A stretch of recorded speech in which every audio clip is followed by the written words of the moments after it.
So in the previous video, we have seen in detail about the big O notation. In this video, we will see the big O notation for arrays and objects. So to access any element from the array, we can pass the index of that and get the value stored in that index. The complexity to access an element in the array is big O of 1. If you want to append or remove the last item from the array, then it is just one single operation. Again, the complexity is big O of 1.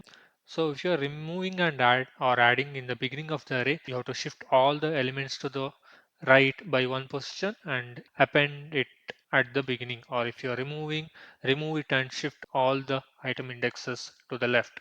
So this will have a complexity of big O of n. And if you want to search for an item in the array, then worst case complexity will be you have to compare it with all the items in the array. So the worst case complexity for searching elements in the array will be n.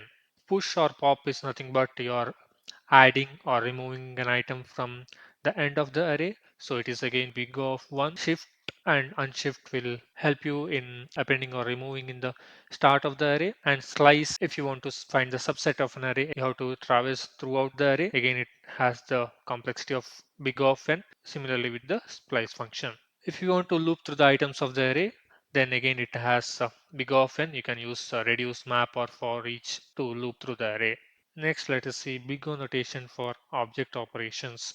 Accessing will be big O of 1. So there is no concept of adding in the beginning or the end. It is just adding the item to the object.